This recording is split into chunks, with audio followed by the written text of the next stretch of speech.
Good afternoon, everyone. Welcome to this webinar. It's a ESC webinar in this to celebrate International Women's Day. We call this webinar for women who choose new evidence and good clinical practice. We have three important speakers.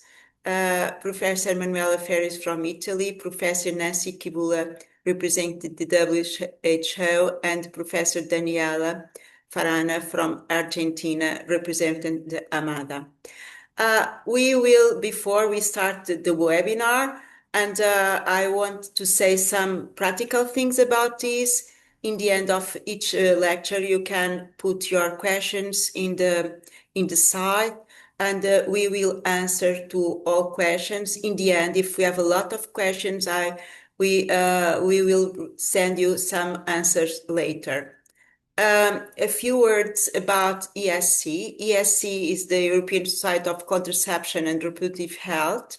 Is a professional society related to reproductive health. It's not a society only for doctors. It's a society for all people that work in reproductive health.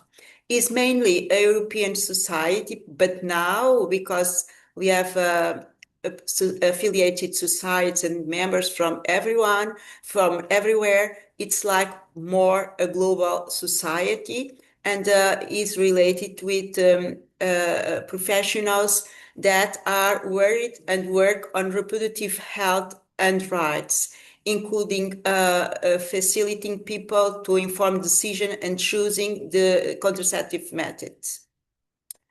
If you want to know much more about ESC Society, you can go to the website of the society, find the membership. You can be an individual member, or you can affiliate your society from your country.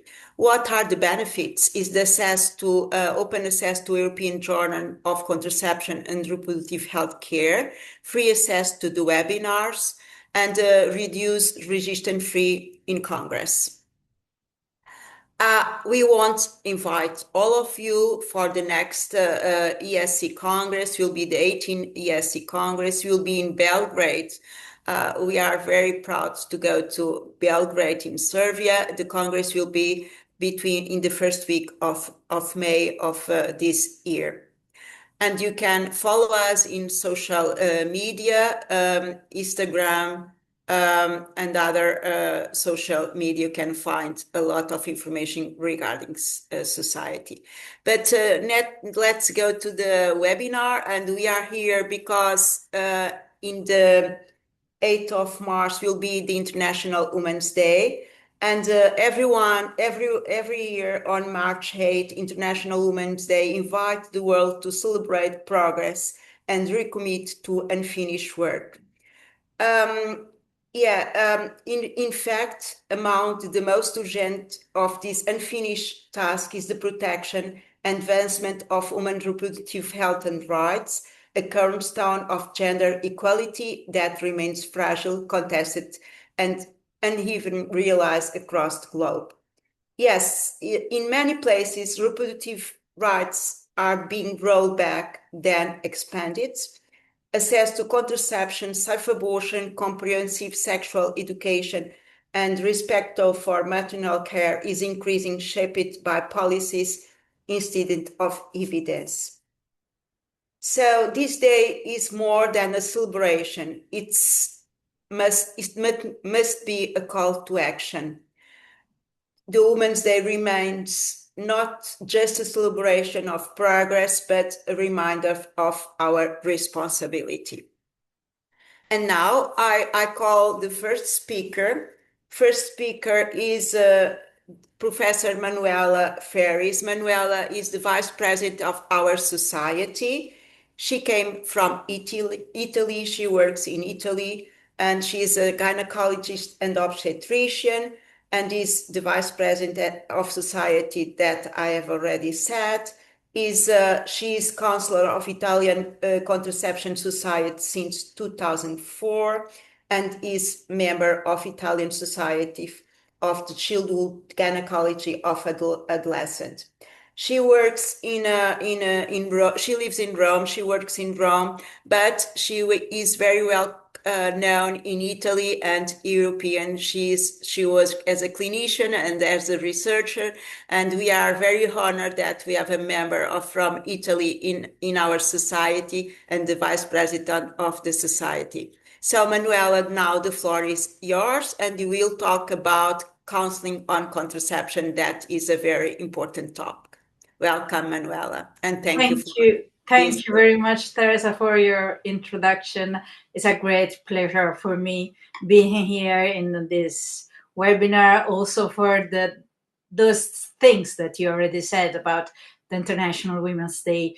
And my task today is to talk about counseling on contraception, which is a very important topic. It's kind of a puzzle in between the doctor who is using the World WHO contraceptive criteria in order to provide a certain method, what the women want from that method, meaning beside contraception, if they do have other benefits from the method, and the method itself, how it works, how it's safe, how it's effective. So our professional competence and our communication competence can help the woman to find the best method for her in that moment of her life. And you will hear this about talking about Daniela after me. But beside the medical eligibility criteria, we need to address certain social, behavioral, and other non-medical criteria to take in account, particularly for the preference of client. So we can talk about an informed consent, which refers to the process of providing sufficient information to enable them to make a voluntary informed decision, and an informed choice, which is achieved from the information provided about the benefits, the risk, the harm, and all of the options available, and is easy to understand and analyze with the client's goals and values. And if with the health work provides impartial assistance within the decision making. When we talk about contraception, when we want to attain an informed consent, we need to inform the patient about each contraceptive method and talk about the relative effectiveness of the methods, how to correctly use it, how the method works, and common side effects, potential health risk or benefits of the method, any sign or symptoms that would necessitate a return to the clinic, information or return to the fertility after discontinuation the method used, and last but not least, the protection against STIs. All this information must be presented using a language and a format that can be easily understood from the woman that we have in front of us. And as I told you, when we talk about contraceptive use, we must talk about all the available method and talk about all the benefits that that method can give the woman beside the contraceptive effectiveness. In the historical context, you all know that pill revolution is the autonomy of the women in the 60s. And since its approval, the combined oral contraceptive pill has become the dominant reversible contraceptive technology for controlling female fertility. In 2010, approximately there were half of the female population of reproductive age that in major Northern American, Western European countries choose the contraceptive pill as preferred contraceptive technology. Now time are changing, and during the last decade, we saw a reduction in prescription and consumption of the contraceptive pill in all these countries. And even in some cases, like in Denmark, this was a shift from a oral contraceptive pill to the long-acting contraceptive, like hormonal IUDs. In other cases, like in Germany, was related to a kind of pill fatigue that was firstly defined by Teresa, and who reported a drop in the use of contraceptive pill of 60 percentage point and 9 percentage rise in condom. More recently, in the United Kingdom, they found that the fertility awareness method has increased from 0.4 to 2.5%, while they saw a decrease, as you can see, on hormonal contraceptive, even in long-acting contraceptive methods, while there was a 14% increase of not using any kind of method. So this is really important. There are several reasons, and this systematic review that Mireille Leguin made recently showed us how mental mood and mental health are particularly important for not using or rejecting the use of the contraceptive pill.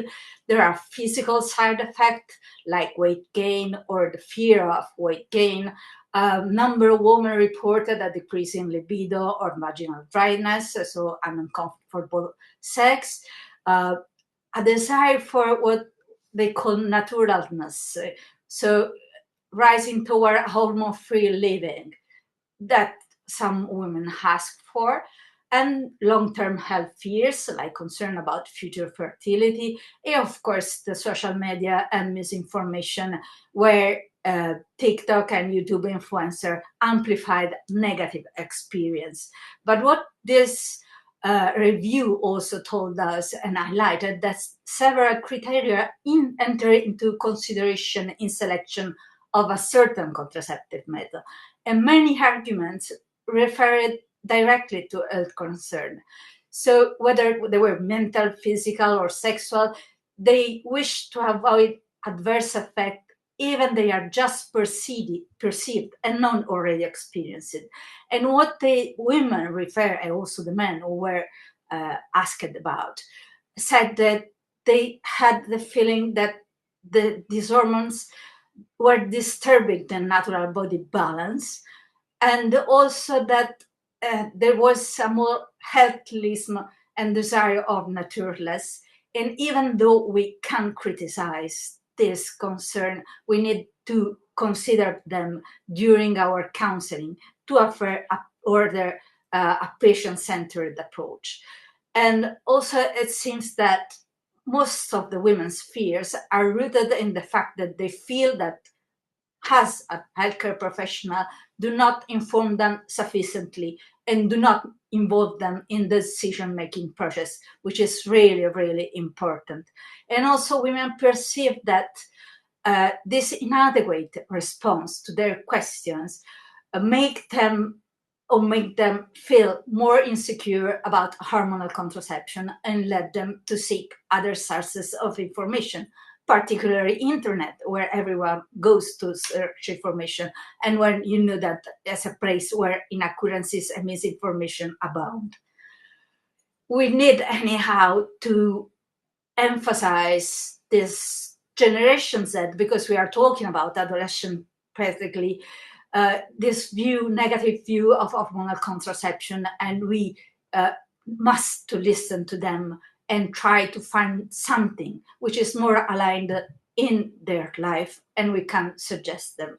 And in this view, probably we can try to help them to choose, for example, a long-acting reversible contraceptive like IUDs, whether hormonal or copper, implants, or the hormonal method, including barrier method like condoms, which we should always suggest to protect from STIs, and fertility awareness method like tracking apps like Natural Cycle. I know that they are not so sure. We will see after the effectiveness of this, but if they can be used correctly, they can be a good option anyhow.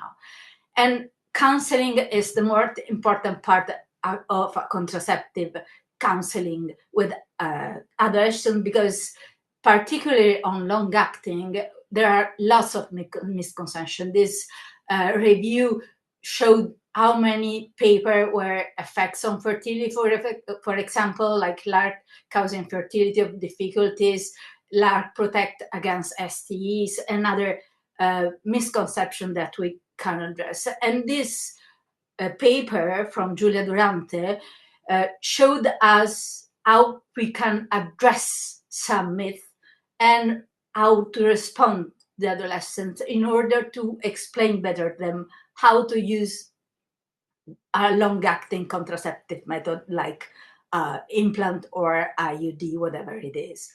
And you see, for example, that the myth that the LARC can stop pregnancy causing abortion, we have to, of course, explain that implantation is the definition of pregnancy. A LARC do not prevent pregnancy before fertilization occurs, so no abortion is involved, for example, or that you need your parents' permission, or that you can remove it until a certain number of months. So we must assure them that once they place it, they can take it away whenever they want to. The other aspect of counseling, of course, is the efficacy of the method, and the just published WHO medical eligibility criteria for contraceptive use made a new difference in categories. So we have a category 1 where there is less than 1% pregnancy per 100 months in 1 year with typical use, which are implant, intrauterine contraceptive, and of course the surgery. Then we have a category 2 where we have 1 to 7 pregnancy for 100 women, and we have inside the oral contraceptive pill, the transdermal patch, the contraceptive vaginal ring. And then there is another group which lays between category 2 and category 3, where we find also the use of the app for the cycle control. And then category 3, where we found the diagram, the sponge, the condom, and so on. So it can be an option using the app for as a contraceptive method if they are used correctly. Then we have to explain to women what they have to expect after an insertion of IUD, the way the bleeding pattern change. We know that using copper IUD, there is an increase of bleeding, usually until 6 to 1 year after placement, which is not that important, but can be sometimes really bad. While when we use the levonorgestrel IUD, we see usually an increase in spotting or amenorrhea. So we have to explain to women that it's normal for the first month to have a changing in bleeding, and it's normal also sometimes have an amenorrhea situation. In a paper that we published some years ago with Giovanni Grandi, and we were analyzing the bleeding pattern using low dose and high dose levonorgestrel IUD, we saw that during the first 3 months, the amenorrhea rate was higher in the levonorgestrel high dose group, which was also much higher when we finished the follow-up at 6 months. But also we have a lot of regular cycle as previous in the low dose LNG-IUS, and also regular cycle but lighter in the dose LNG-IUS. What the selective practice recommendation from WHO, you will hear Nancy talking about this after me, is that when we can manage spotting or light bleeding utilizing an NSAID during the day of the bleeding occurs. When it's persistent, we want to exclude gynecological problem. If a gynecological problem is identified, the condition should be treated. If no problem are found and the woman finds the bleeding unacceptable, the IUD should be removed and the woman assisted to choose another method. These are the treatment suggested. Aspirin should not be used. And in conclusion, the guideline said that the menstrual abnormalities are common in the first 3-6 months of IUD use, and they can have a treatment that can be effective, and aspirin should not be used. When we talk about a levonorgestrel IUD user, amenorrhea, of course, does not require any medical treatment, is sufficient the counseling. But if the woman finds this unacceptable, the IUD should be removed.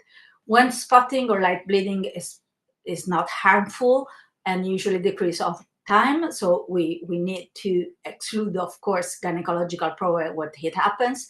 If there are no problem, but the women finds this unacceptable, we should remove and find another methods. But heavier, longer menstrual bleeding may occur during the first 3 to 6 months LNG IUD use. So this is not harmful and become usually lighter. So we do not need to do anything, just counsel the women. And also it's important to note that discontinuation due to unfavorable bleeding in a systematic review, it's very, very low, both with the copper IUD and then the LNG IUD. Another thing that we should counsel before insertion an IUD is that IUD do not protect against sexually transmitted infection, including HIV. So if there is risk, a condoms is recommended. And when used correctly and consistently, male and female condoms offer protection against STIs. When we can insert an IUD within 12 days of the start of the menstrual bleeding, if it's a copper IUD, and we can place it. If more than 12 days after the start of the menstrual bleeding are passed, can be placed at the woman's convenience if we know that she's not pregnant and no additional contraceptive is required. Also in women, amenorrheic women, we can use it in every moment without needing anything else. When we talk about initiation of a LNG IUD, it should be placed within 7 days of start of menstrual bleeding, not just during the menstruation, and no contraception is needed in this case. If more than 7 days are passed, it can be placed, but in this case, we need to abstain from sexual intercourses or use additional protection for next 7 days. What examination on tests are needed before insertion? In healthy women, the only examination that WHO recommends us before and the test before the use of an IUD is a pelvic genital examination and a STI risk assessment. When available, we can have an hemoglobin test and screening for HIV and other STIs, but this is not substantially contribute to safe and effective use. This is what the WHO selective practice recommendation recommends us before initiation of copper or levonorgestrel IUD, which is mandatory pelvic and genital examination and the STI risk assessment in medical history and physical examination. If possible, also a screening with laboratory tests, but this is not do not contribute substantially to safe and effective use.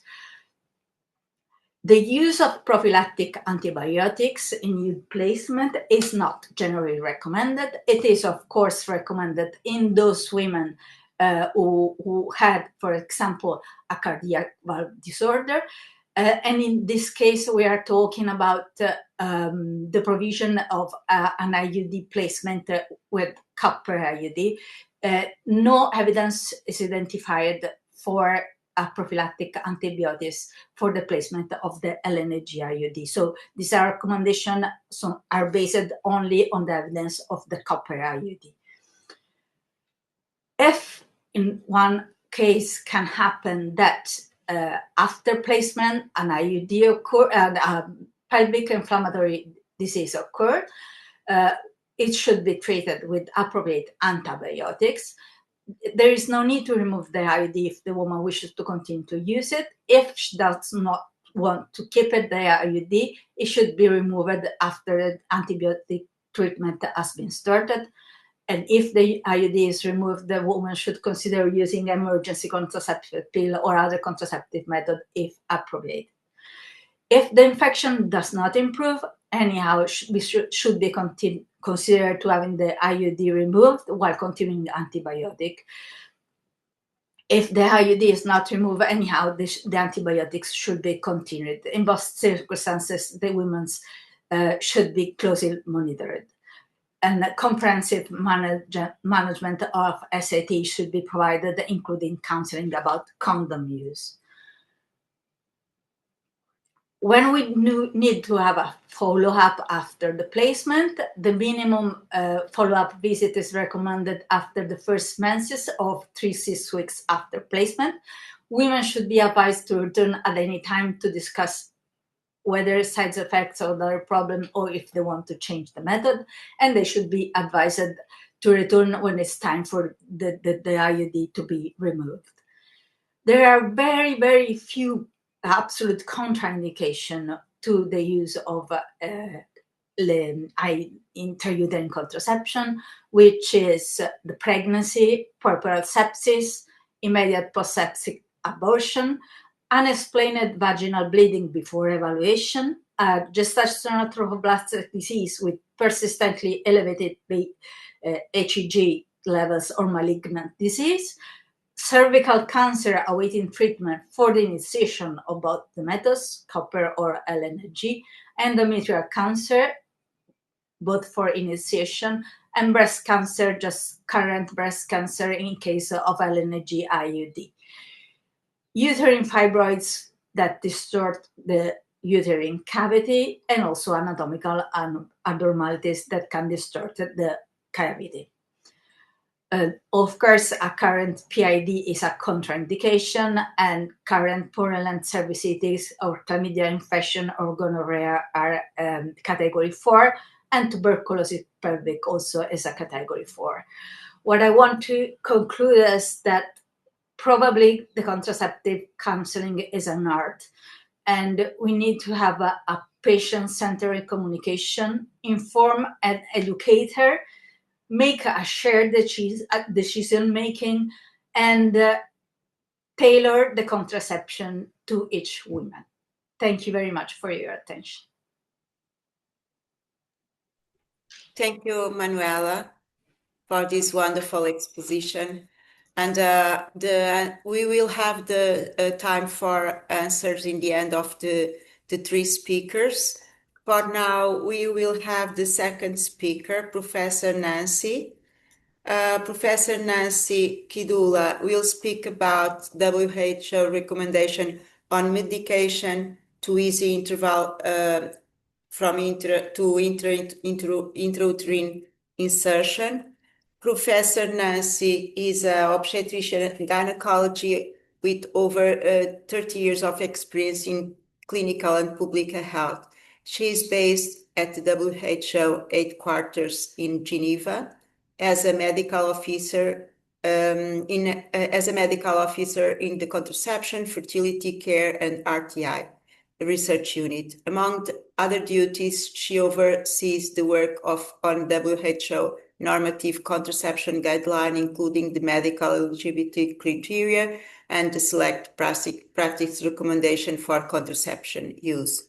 Prior to this, she worked in the WHO Afro Inter-Country Support Team for the East and Southern Africa, where she supported countries and stakeholders to adapt, build capacity, and implement the WHO recommendation. Professor Nancy, thank you for your coming and for accepting this invitation in the name of ESC. It's a pleasure to have a speaker from WHO and you as in special. Thank you, Professor Nancy.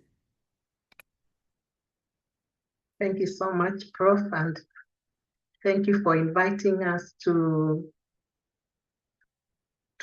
share our work in this webinar. I'm basically going to present the latest recommendations in the Selected Practice Recommendation 4th edition on easing interval placement of IUD. I will concentrate more on the new recommendations that you can see in dark green. Just before we share the recommendations, the work of WHO on normative global guidelines has been going on since 1996. And the aim of these guidelines is to address misconceptions regarding who can safely use contraception, and for the SPR, how to use the method safely and effectively once they are deemed eligible. The recommendations are based on most up-to-date evidence that has been subjected to rigorous systematic reviews and appraisal of the quality of evidence using the GRADE approach. And then we also use the evidence to decision framework to inform the recommendation making. Some of these systematic reviews have been published in a special supplement of the BMJ SRH, which are available open access. And we have a guideline development group that works on this, and external peer review that looks at the final drafts for clarity, errors of fact, setting specific issues, and implementation consideration before then we approve the guidelines. So as you all know, there are a total of 4 WHO cornerstone documents pertaining to contraception. We can see on your left the medical eligibility criteria that really talks about the safety of contraceptive use in different medical conditions and physiologically relevant characteristics. And then what we are doing today is the selected practice recommendation that shows you how to use them safely and effectively while they are deemed medically appropriate.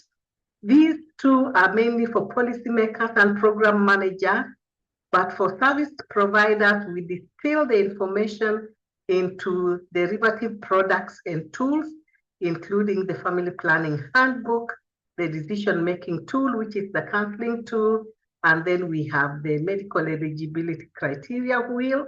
We have the WHO contraception tool, which is an app that you can download, Android or from the iOS. And now we are in the process of developing a family planning digital adaptation kit, which is an online tool that you can use for decision-making in clinical practice. Moving to the selected practice recommendation,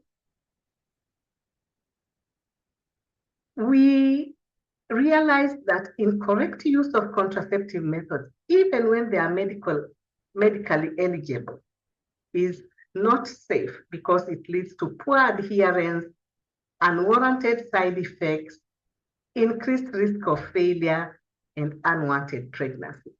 So even though the MEC is more famous than the SPR, for the MEC to be really effective, you really need to know how to use those contraceptive methods safely and also to improve the client experience when they are using this method.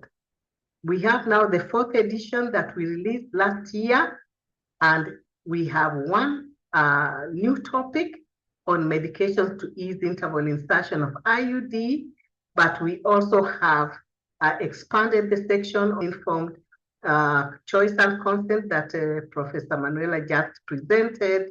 We have new language around return to ovulation after cessation of DMPA, and then of course the latest contraceptive effectiveness chart, which Prof just presented in the last presentation we had. So these are the 2 overarching topics that were identified as being of particular importance to the field and thus prioritized for review for this update. So there are 2 questions there that we were answering. What medications can be offered to ease interval IUD placement? And we also had what non-pharmacological interventions can be offered to ease interval IUD placement. This really was important and identified as a public health priority because having a way to ease placement may reduce barriers to this highly effective method. In many instances, there was no new evidence that had been identified since the publication of the third edition of the SPR in 2016, or evidence emerging since that publication confirmed previous findings, and in this case, the SPR recommendations were reaffirmed by the guideline development group. In green, you will see the medications that have been included in the SPR, but actually those were not the only medications we looked at in the systematic review. We have shown here all the different medications that we looked at, but the ones in green are the ones that were included in the recommendations, and I'll go through them one by one. The recommendations in the SPR are usually framed as strong or conditional. They are not like the MEC where we have the MEC categorization. In the SPR, it's either a strong recommendation or a conditional recommendation. All the recommendations that we have currently are conditional, and so I'll just go through what a conditional recommendation means. It means that the guideline development group judged that the desirable consequences probably outweigh the undesirable consequences. And in that case, we recommend for that intervention. Or if the GDG judges that undesirable consequences outweigh desirable consequences, then we recommend against.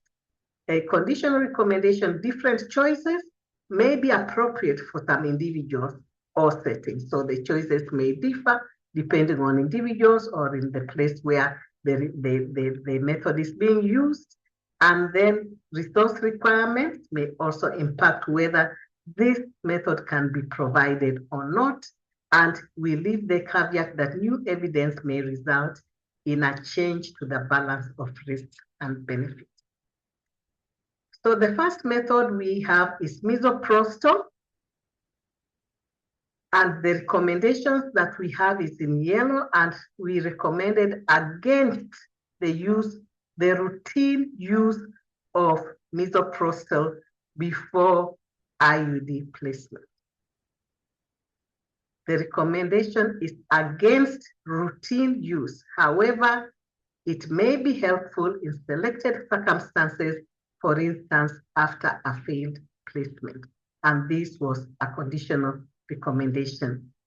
And we have the evidence there that suggests that misoprostol does not reduce patient pain, it does not reduce adverse events, it does not reduce the need for adjunctive placement measures such as cervical dilatation, it does not improve provider ease of placement or placement success or patient satisfaction with the procedure.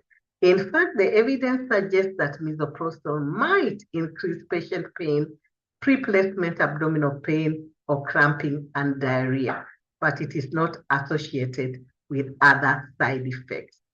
As we said, there was one trial with recent failed IUD placement attempts that suggested that pre-treatment with 400 micrograms of vaginal misoprostol might result in higher placement success. And based on these results, the GDG determined that the harms of routine use of misoprostol probably outweigh any potential benefits, and this was a conditional recommendation. This we have the full systematic review that you can get on the DOI link that is shown there. The next one is the use of paracervical blocks, which the recommendation is where local anesthetics and trained providers are available. Paracervical blocks may be offered routinely for IUD placement. This recommendation was based on 6 RCTs, and they showed small to moderate decrease in pain with tenaculum placement during and after IUD CD placement, but before discharge. Some studies found decreased use of adjunctive measures and decreased risk of vasovagal reaction with cervical blocks, and no harms were identified. It is important to note that cervical blocks requires additional resources like sterile needles, syringes, medication, and training on how to provide the care. And remember too that to put a paracervical block, the client may need to endure a longer speculum exam, and you have to weigh that, and you may find they would prefer you just go right ahead to insert the IUD rather than all the discomfort of a longer speculum exam and all the blocking procedure. So that is why this is a conditional recommendation. We also looked at topical anesthetics, and for topical anesthetics, we are talking of topical gel, spray, or cream. And the recommendation, as you see, is where topical anesthetics are available, they may be offered routinely for IUD placement. This was placed intracervical, vaginal, or cervical. Those were the studies that were available. And the evidence showed moderate decreases in pain with teneculum placement during IUD placement and post-placement, and reduced need for adjunctive placement measures and increased provider ease of placement. And no side effects were reported. And it's important to note that many topical anesthetics come in multiple use tubes, so strict infection prevention protocols will be needed to prevent cross-examination. So the systematic reviews for topical anesthetics and for the paracervical block is not yet published. These are reviews we did in collaboration with the CDC, and as you know, there have been issues around the CDC, and therefore they are not yet published. And then we have the non-steroidal anti-inflammatory drugs, and the recommendation is that NSAIDs may be offered routinely for IUD placement, and IUDs should not be withheld if NSAIDs are not available. And this does not apply to all NSAIDs, as we shall show. There are specific ones that were in the studies. We can see ibuprofen, ketorolac, naproxen, ketoprofen, etoricoxib, and indomethacin are the ones that are recommended in this particular recommendation. And they showed some moderate decrease in pain and decreased risk of side effects. They were single dose, well tolerated. Most trials found increased ease of placement and decreased use of adjunctive analgesia. This is not yet published as well. So in summary, we see what is recommended: paracervical blocks, topical anesthetics, and NSAIDs, those particular ones. What is not recommended: misoprostol. And then we have all this list of medications where we had insufficient evidence, mainly because most of them did not have evidence on most outcomes of interest, or they had only one study with few participants. There's a special case of vaginal dinoproston that showed a lot of promise in terms of less pain, provider ease of placement, higher patient satisfaction. However, the issue with dinoproston was the evidence was found to be insufficient, and then feasibility concerns because it's an expensive drug and it needed cold chain storage. And since we are making recommendations for our global audience, we therefore were not able to put it on the list.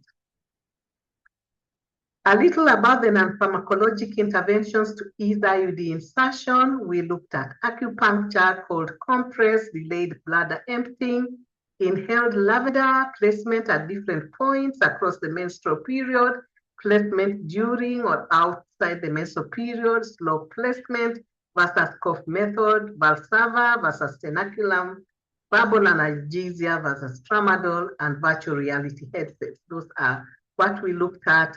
And for all of them, the body of evidence was insufficient to make any recommendation and there are knowledge gaps on this topic. Data for all outcomes were not complete for any single intervention. And so a lot of research is still needed in that area. That systematic review is published, and we are continuing to monitor the body of evidence on the safety and effectiveness of non-pharmacological interventions. As you saw from the last presentation, people want to move from medications and to go to what they feel are natural products. And if we find some non-pharm intervention, this will be extremely useful. So those are what we looked at in terms of medications to ease IUD insertion, interval IUD insertion. You can read the information in the SPR. We have one presentation in the BMJ supplement issue. The misoprostol is a separate publication in contraception, and the other documents are shown there. We want to thank our CDC, previous CDC counterparts, especially Dr. Catherine Curtis, who did a lot of work on this. But as you know, we ceased having official relations with the US. And so since 20th of January 2025, we have not been able to continue the work of working with this very valued partner. And that is why now the publications, which were mainly led by the CDC team, are still to be published, but they will soon be published. Thank you so much, and thank you for listening. Thank you, Professor Nasi, for this talk, and because it's for us, it's very, very important. We have some questions, and in the end, we'll answer to all the questions. And now the last communication is about contraception in different phases of life. The speaker is our colleague, Professor Daniela Faranna. Daniela is gynecologist based in Buenos Aires, Argentina. She is secretary of AMADA, Asociación Médica de la Argentina de Anticoncepción, and board member and chair of the social media committee of the European Society of Contraception and Reproductive Health. She is professor at University of Buenos Aires and an international speaker and training in long-acting methods. Her academic work focuses on contraceptive implants, bleeding patterns, and evidence-based contraceptive practice aligned with WHO international guidelines. Daniela, now it's your talk. Thank you for coming, and thank you for all your work as board member of Argentina and a member of the media committee at ESC.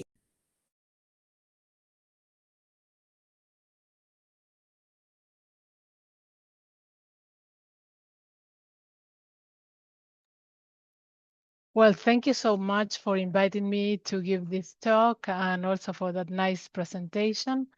And we are going to take a journey through contraception in different phases of life.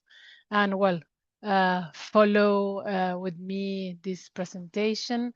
And the structure of the presentation is as follows. I will talk about contraception in adolescents, young people, and then in reproductive age, postpartum and post-abortion, after women after 40 perimenopause, and then I will cover some special population.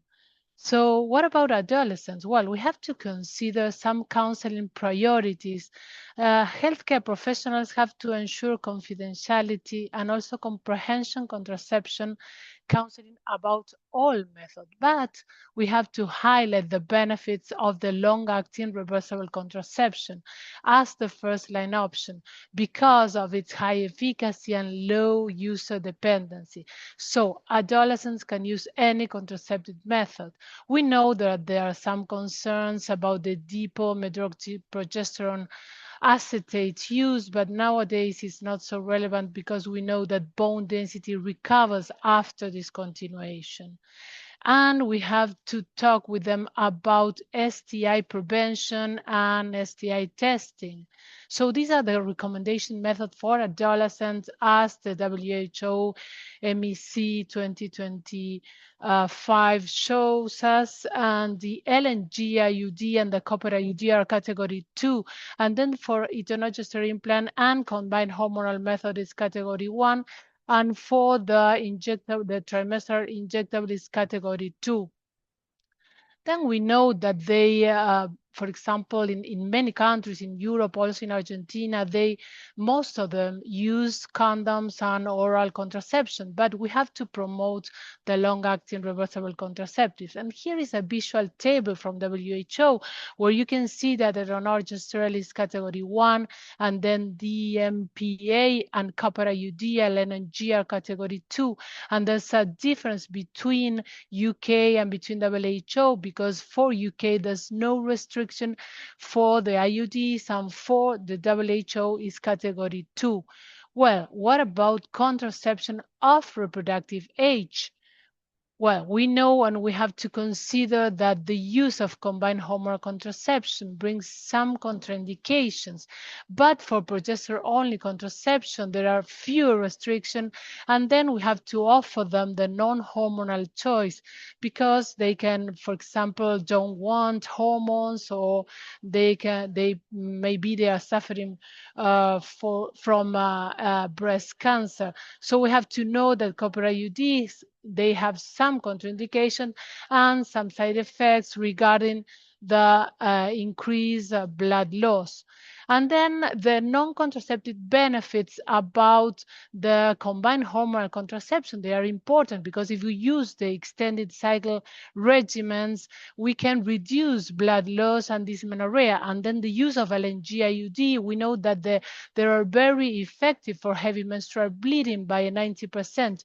And then the ovarian and endometrial protection, because we know, and this is proven, that they can prevent cancer by a 50%, and that's endometrial and ovarian cancer, and the protection persists for decades after discontinuation. Then the management of some gynecological conditions as the PCOS. So what about contraception after childbirth?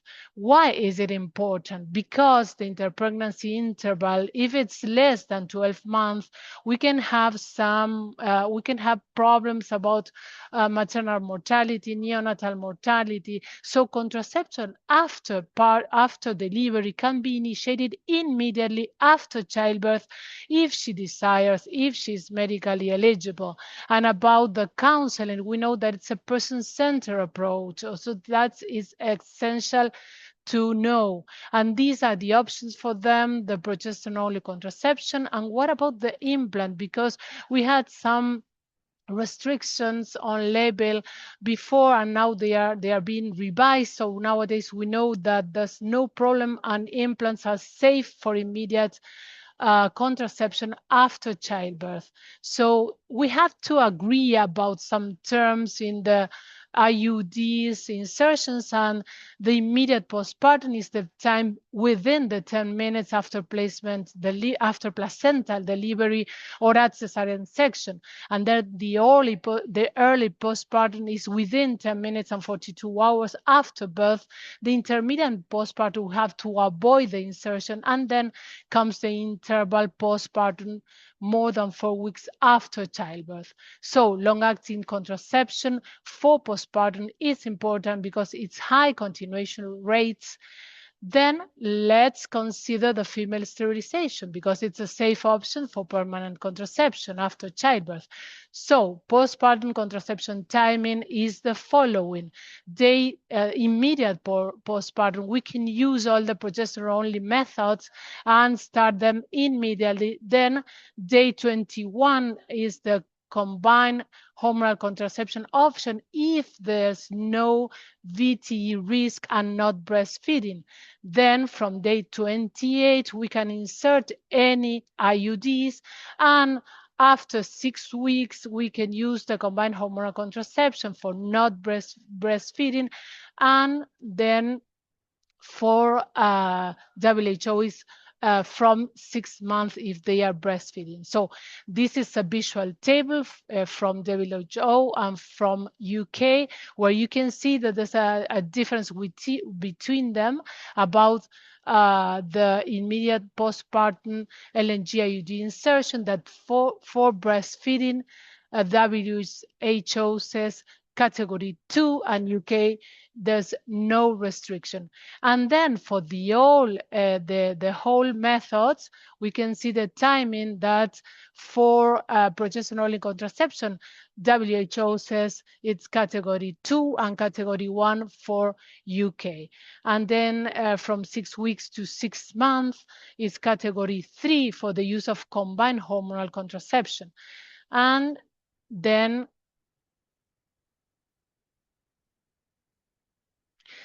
for non-breastfeeding postpartum, the progesterone-only method is category 1. And let's see what about the non-breastfeeding postpartum, about the use of the estrogen component. We know that till three weeks postpartum, they cannot use combined hormonal contraception.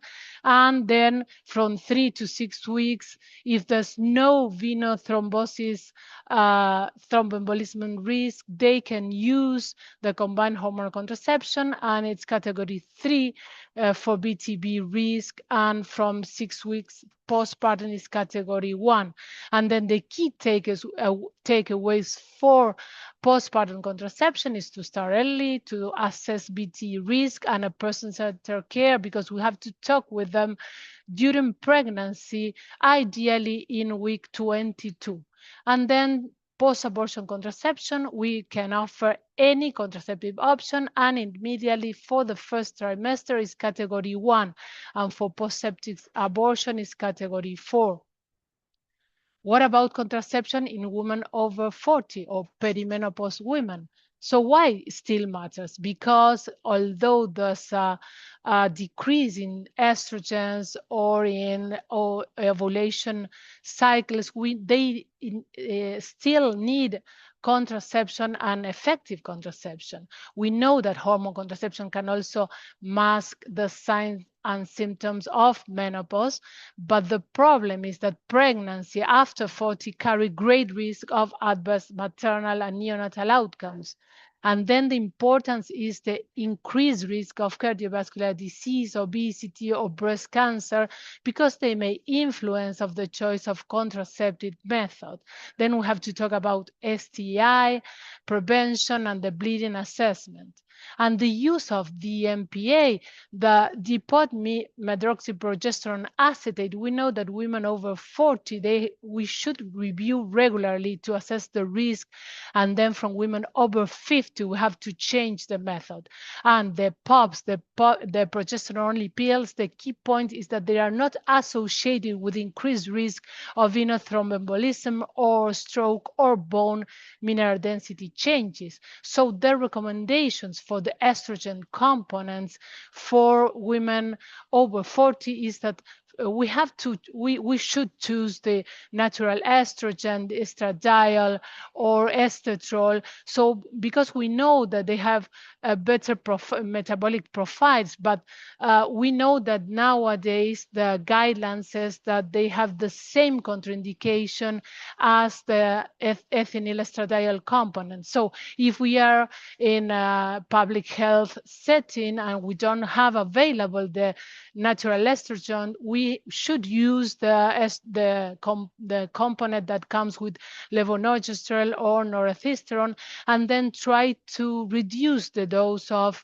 ethinyl estradiol, and then stop CHC at the age of 50. Then bleeding benefits. We know that if we use the estrogen compound, we can reduce bleeding and pain, and also the benefits about the cancer protection that I mentioned before. And what about heavy menstrual bleeding and the use of combined hormonal contraception? We know that the formulation estradiol or valerate and Dienoges is the only combined hormonal contraception licensed for heavy menstrual bleeding. And then about vasomotor symptoms, they may improve hot flashes. And the BTE risk is something that we have to pay close attention because it increases from 8 per 1,000 women at the ages of 30.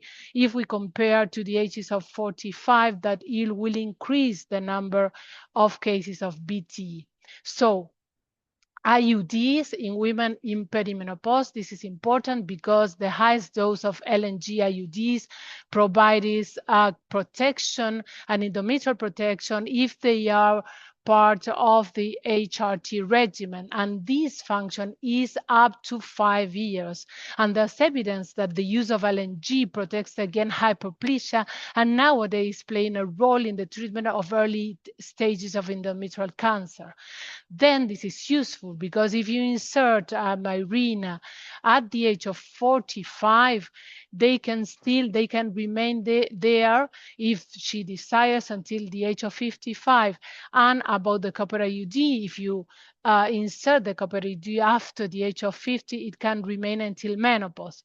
Then there are some Finnish and Norwegian studies that found that LNG IUD users had a decreased risk of ovarian cancer. And when is contraception no longer needed? First of all, I want to clarify that the diagnosis of menopause is a clinical diagnosis and it is made retrospectively. So most of them, they don't require serum hormone levels. And then the rule is that all women can cease contraception at the age of 55. Then if we talk about HRT and contraception, let's consider that HRT is not a contraception option. And if we use the progesterone-only method for contraception and HRT users, they are safe, but they are not licensed for endometrial protection. And then the use of combined hormonal contraception can be used if they are eligible to relieve for the transition of menopausal symptoms and the prevention of bone mineral loss. This is a chapter that we are like worried about contraception in women with overweight and obesity, because we know that the prevalence is increasing globally each year, and there's a clinical impact because obesity affects contraceptive safety and efficacy. And of course, we have to erase the stigma of obesity. These are the safe and effective contraceptive options for women suffering obesity. And what about the implant? Well, they can use, of course, the implant because it's highly effective and it's body mass index independent. And nowadays, the FDIs license them by 5 years of use. And we know that in our practice, they can gain weight, although there's no evidence of this. Well, and nowadays with Professor Bamondes, we are preparing an article that it's something that we found interesting, that what about the obese women? How do they bleed with the use of implants? And then the DMPA, the trimestral injection, we have to monitor them because we have evidence that DMPA can gain weight. With DMPA, they can weight gain. And the use of combined hormonal contraception is category 2 if they don't have any cardiovascular risk. But for UK, if they have a body mass index more than 35, is category 3. And if there are risk, they are category 3 or 4 for obese people. And then what about the treatment of obesity? Bariatric surgery, you have to wait till 12 or 18 months to offer contraception, and they need a contraception during that period because they cannot get pregnant during that period. And then if they choose the malabsorptive procedures, there may be a reduction of the effectiveness, and we should offer them IUDs and implants. And something that is coming is the medical treatment with GLP-1 analogs, that you know that many of them can interact with oral hormone methods, and particularly the use of tirzepatide. So we know that this is something expensive, perhaps it's for the private health activity, but there are 70 new GLP-1 agonists are coming, and perhaps they are going going to the price will be reduced. And then about emergency contraception and obesity, the LNG emergency contraception may be not so effective. So there are some guidelines that such as a double dose. And if we use ulipristal, we don't have enough evidence, but it may be less effective from BMI of more than 30. Finally, contraception in women with breast cancer. We cannot offer them hormonal contraceptives, so we have to offer them the non-hormonal contraception. And this is the end. Thank you very much for listening to me. Follow us on Instagram and see you in ESC Congress in Belgrade. Daniela, thank you. And now I call all speakers for the questions. Before we start the questions, I want to thank you to Wire that support our webinar and say that the content of the webinar are completely independent. We have a few questions here. Some of them are related with the slides, but the webinar will be recorded, so the people will have slides to. We have access to all information that from the lectures. So the first question will be to Professor Nancy, is about the use of inhaled anesthetic for intrauterine placement, for example, with 50% of oxide nitrous or pentox. Okay, thank you for that question. We looked at, I think we had one study on nitrous oxide, and it is one of the studies that we do not have sufficient evidence. So we were not able to make a recommendation for that. Thank you. In fact, I think in the majority of the countries we had in times like some gel from lidocaine, and it was good, but we don't have any more in the market. So in fact, we don't have this, and this is a very important topic. Thank you for that. And another question is regarding the use of intrauterine with levonorgestrel 52 milligrams in women after 45 years old. Can we stand to use age to 55? So I think the question is, can you use the levonorgestrel intrauterine device with 52 milligrams from perimenopause to 55 years old, the mean age of menopause? Daniela, it's for you. Yes, thank you. Yes, because the recommendation is to use contraception till 55 years old. And then we can keep the Mirena or the 52 milligrams IUD if she will choose an HRT option. So as I mentioned, for HRT, for endometrial protection, is still 5 years. And for contraception option is depending on the agency, on the medical agency. For FDA is 8 years of effectiveness of contraception. Yes, another important thing, Danielle, regarding the postpartum contraception, ESCF produced some recommendations on postpartum contraception. There's a paper that we published in the European Society Journal about postpartum contraception. And in fact, regarding combined hormonal contraception, the most recent studies, and there's a difference between CDC and WHO guidelines. The WHO are more careful. That is in the woman without any VTA risks, independent of breastfeeding or not breastfeeding. After 6 weeks of the pregnancy, they are allowed to use combined hormonal contraception, because there are not studies saying that ethinyl estradiol can impact the breastfeeding. And we have to focus. There's no studies regarding the use of natural estradiol, combined hormonal contraception with the natural estradiol. So I think we have in the postpartum, we have to focus more in the VTA risk than in the breastfeeding. I think this is a very important message.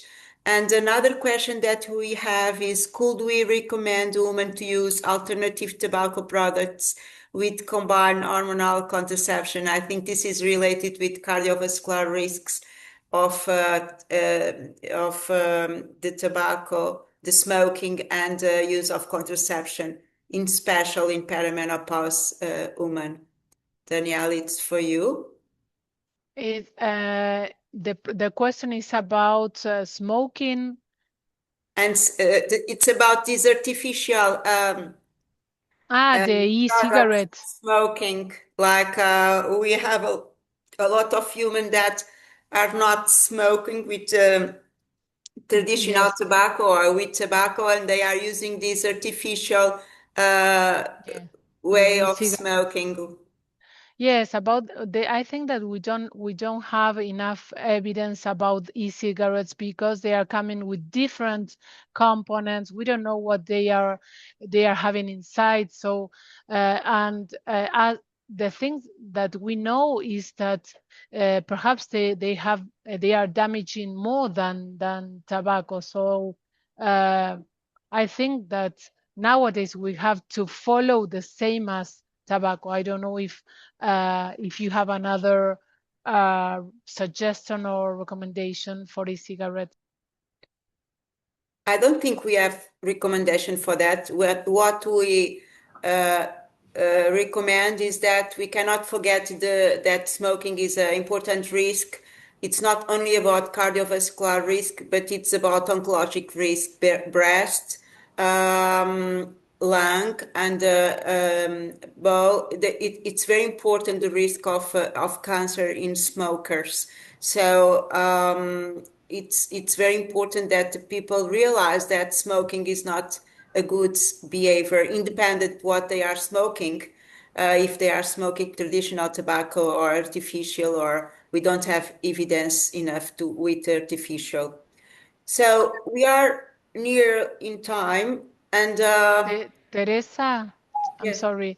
No, I didn't mention that because of the time, but that after abortion or miscarriage, after abortion, not miscarriage, but that the subdermal implant can be inserted at the time of the administration of mifepristone or of misoprostol, or if she prefers after in the follow-up of the abortion. Thank you.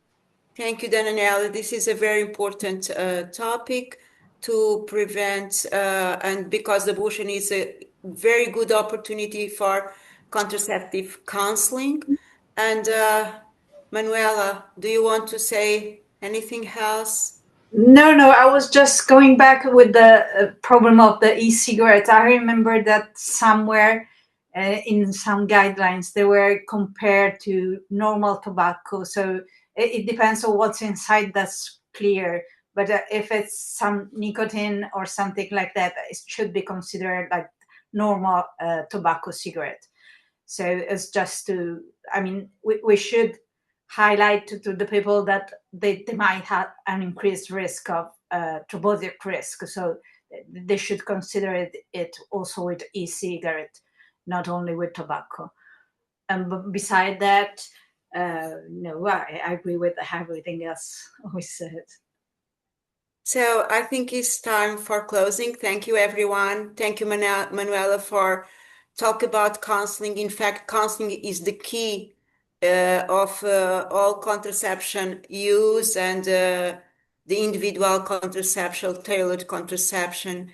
Nancy, thank you for bringing the topic of the pain during intrauterine insertion. In fact, is enclosed topic. We are really need something for the pain. The majority of the women don't have pain, but a few of them are are having pain, and this is a barrier in some groups and in some ages. And Daniela, in fact, the contraception that women start in adolescence maybe is not the best contraceptive during all life, and we have to adapt. So the counseling is very important, and I hope that in the future, in the majority of the countries, we have all the contraceptive methods that are available in the modern world. Thank you both for this very good webinar. For me, it was a pleasure to listen, both of you, and thank you in the name of European Society of Contraception. And I hope that in the future we can see each other somewhere or in the ESC Congress at Belgrade. And thank you more once to the buyer to support us in this very important topic to celebrate the International Women's Day. It was a webinar done by a woman, but it's just it was not our proposed to do that. It was just an accident, not an accident. Maybe it's good that it's just Maybe women it's good. speaking So for Women's Day. For women's rights and our duty in the society. Thank you. Okay, thank you. Thank you. Thank you.